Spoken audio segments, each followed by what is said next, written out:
Hi అండి. Welcome to Bindu vlogs. అందరూ ఎలా ఉన్నారు? నేనైతే చాలా బాగున్నానండి. మీరు బాగుండాలని కోరుకుంటూ ఈరోజు వ్లాగ్‌నైతే స్టార్ట్ చేసేద్దాం. వీడియోనైతే ఎక్కడా కూడా స్కిప్ చేయకుండా ఫుల్ వీడియో అయితే వాచ్ చేయండి. అండ్ అలాగే వీడియో నచ్చినట్లయితే ప్లీజ్ లైక్ చేయడం మర్చిపోకండి. అండ్ కొత్తగా చూస్తున్న వాళ్ళు సబ్స్క్రైబ్ చేసేసుకోండి. ఈరోజు నేనైతే ఇంకొక మంచి రెసిపీతో మీ ముందుకు వచ్చేసానండి. ఈరోజు రెసిపీ ఏంటంటే పుట్నాల పౌడర్ అండి. చాలా మందికి తెలిసే ఉంటుంది పుట్నాల పొడి. సో అది ఎలా చేసుకోవాలి ప్రొసీజర్ అంతా అయితే నేను చెప్పేస్తానండి. పౌడర్ అయితే చాలా ఈజీగా, క్విక్‌గా కొన్ని ఇంగ్రీడియెంట్స్‌తోనే చాలా ఫాస్ట్‌గా అయితే చేసేసుకోవచ్చు. అండ్ ఈ పుట్నాల పౌడర్ అయితే దోసలోకి పొడి దోస అంటారు కదా! సో పొడి దోసలోకి అండ్ అలాగే ఇడ్లీలోకి నెయ్యి వేసుకొని తినేయొచ్చు. అండ్ రైస్‌లోకి కూడా పౌడర్ ప్లస్ నెయ్యి వేసేసుకొని తినొచ్చండి. అండ్ చాలా మంచి కాంబినేషన్ అండి దోస, ఇడ్లీ, రైస్‌లోకి. అండ్ అలాగే మనము తాలింపులు ఏవైనా చేస్తాం కదా! తాలింపు అయిపోయిన తర్వాత లాస్ట్‌లో ఈ పౌడర్ కూడా మనం యాడ్ చేసుకోవచ్చండి. చాలా మంచి ఫ్లేవర్‌నిస్తుంది. అండ్ చాలా బావుంటుందండి తాలింపు కూడా. సో ఈ పౌడర్ ఎలా ప్రిపేర్ చేయాలి అని నేనైతే ఈ వ్లాగ్‌లో షేర్ చేసేసుకుంటాను. సో మరెందుకు ఆలస్యం ఇంకా వ్లాగ్‌నైతే స్టార్ట్ చేసేద్దాం.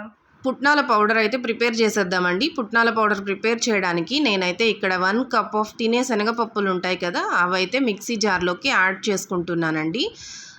మీరు ఇంకా ఎక్కువ క్వాంటిటీ చేయాలంటే ఎక్స్ట్రా కూడా యాడ్ చేసేసుకొని చేసుకోవచ్చండి. నేను అలాగే ఇక్కడ ఎండు కొబ్బరి ఉంటుంది కదా అండి!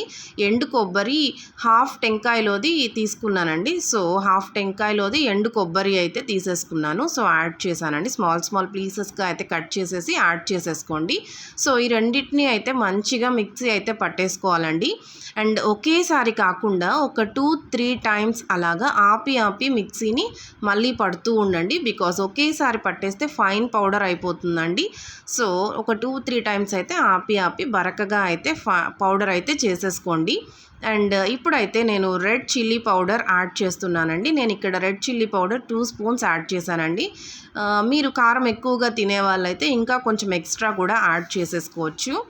అండ్ అలాగే ఈ రెడ్ చిల్లీ పౌడర్ కాకుండా ఎండు మిరపకాయలు ఉంటాయి కదండి! అవి కూడా యాడ్ చేసుకోవచ్చండి. అవైతే ఒక 7 ఎండు మిరపకాయలు అలాగా యాడ్ చేసుకోండి. అండ్ సాల్ట్ కూడా నేనైతే ఒక స్పూన్ యాడ్ చేస్తున్నానండి. ఇవన్నీ మీ టేస్ట్ బట్టి మీరు ఎక్కువ, తక్కువ వేసేసుకోండి. కొంతమంది ఎక్కువ తినేవాళ్ళు ఉంటారు. కొంతమంది తక్కువ తినేవాళ్ళు ఉంటారు కదండీ కారము. సో అలా అయితే యాడ్ చేసేసుకోండి. ఇప్పుడు వీటినైతే మంచిగా మిక్సీ పట్టేసుకోండి. అండ్ అలాగే నాకు కొంచెం సాల్ట్ అండ్ కారం సరిపోలేదు. అందుకని ఎక్స్ట్రా యాడ్ చేసి ఇప్పుడైతే నేను ఇలా జీలకర్ర కూడా యాడ్ చేస్తున్నానండి. జీలకర్ర ఒక 1½ టేబుల్ స్పూన్ అయితే యాడ్ చేసేసుకోండి. ఈ జీలకర్ర యాడ్ చేయడం వల్ల మంచి ఫ్రాగ్రెన్స్ ఉంటుందండి. చాలా బాగుంటుంది. సో దీన్నైతే మంచిగా మిక్స్ అయితే చేసేసుకోండి. సో చూస్తున్నారా మంచిగా అయితే ఇవన్నీ కూడా బ్లెండ్ అయ్యింది కదా! సో మిక్స్ అయితే అయ్యిందండి. సో ఇప్పుడైతే మనము తెల్లగడ్డ ఉంటుంది కదా! నేనైతే ఒక బిగ్ సైజ్ తెల్లగడ్డ అయితే తీసుకున్నానండి. తెల్లగడ్డ వద్దు అనుకునే వాళ్ళు వేసుకోనక్కర్లేదు.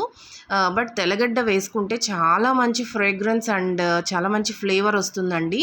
సో తెల్లగడ్డ కూడా యాడ్ చేసేసుకొని ఇలా అయితే మిక్స్ చేసేసుకోండి. ఎక్కువ ఫైన్ పౌడర్ లాగా కాకుండా కొంచెం బరకగా అయితే ఇలా పౌడర్ చేసేసుకోండి. ఇంతేనండి పుట్నాల పౌడర్ అయితే చాలా ఈజీగా, చాలా క్విక్‌గా అయితే అయిపోతుంది. అండ్ చూస్తున్నారా నేనైతే ఇలా ఎయిర్ టైట్ కంటైనర్స్ ఉంటాయి కదా! నేనైతే ఇక్కడ గ్లాస్ జార్‌లో అయితే ట్రాన్స్‌ఫర్ చేస్తున్నానండి.